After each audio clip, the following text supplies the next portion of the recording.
Bonjour chers amis de Jésus.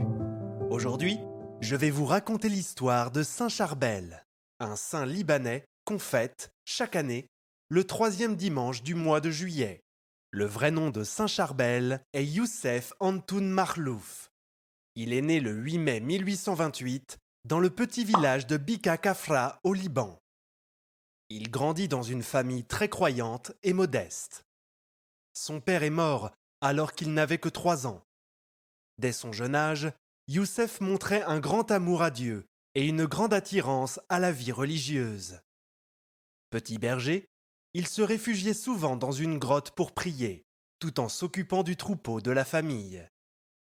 Il servait à la messe tous les jours et allait à l'école du village où il étudiait l'arabe et le syriaque.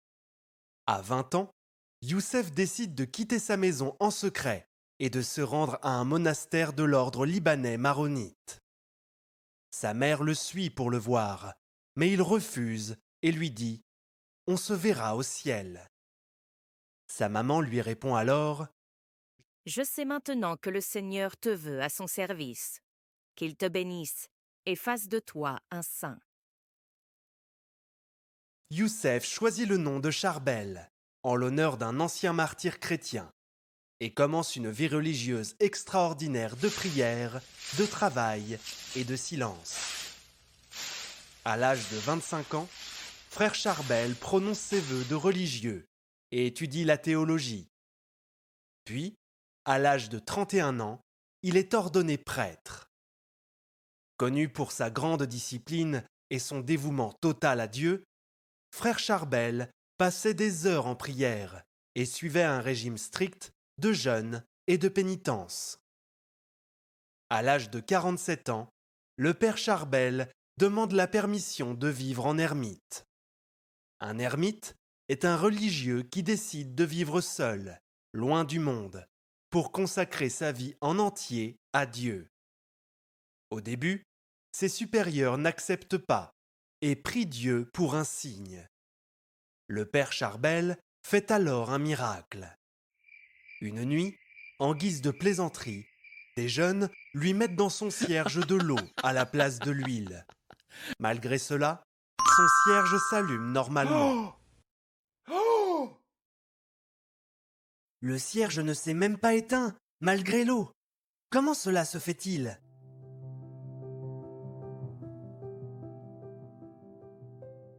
Dès le lendemain, père Charbel obtient de son supérieur la permission de vivre en ermite.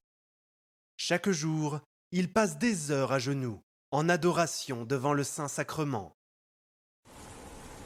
Un jour, pendant une grosse tempête, la foudre est tombée sur l'ermitage de Saint-Charbel. Le feu a brûlé un mur et les nappes de l'autel dans la chapelle.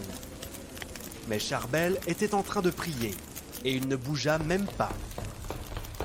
Quand les autres moines sont arrivés, ils ont vu qu'il était calme et paisible, comme si rien ne s'était passé.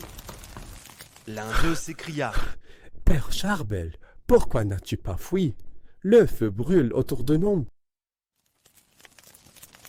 Et il leur répondit simplement avec un sourire doux. Le feu s'est éteint tout seul. Même quand le tonnerre grondait, Saint Charbel restait avec Dieu dans la prière, sans peur. Même durant son vivant, Saint Charbel était connu pour sa vie de sainteté. Les gens venaient de loin pour demander ses prières et recevoir des conseils spirituels. Plusieurs miracles se sont produits par son intercession. Le 16 décembre 1898, pendant la messe, père Charbel est atteint de paralysie. 8 jours plus tard, il meurt la veille de Noël. Ceci est un signe magnifique de sa sainteté, comme s'il était né au ciel en même temps que Jésus sur terre. Après sa mort, des phénomènes miraculeux ont été rapportés autour de son tombeau.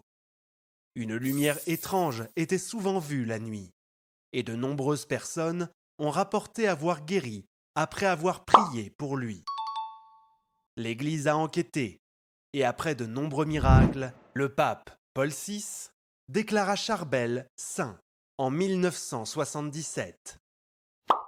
Il est présentement le saint qui fait le plus de miracles au monde. Il est vénéré non seulement au Liban, mais dans le monde entier, comme un exemple de foi profonde et de vie consacrée à Dieu.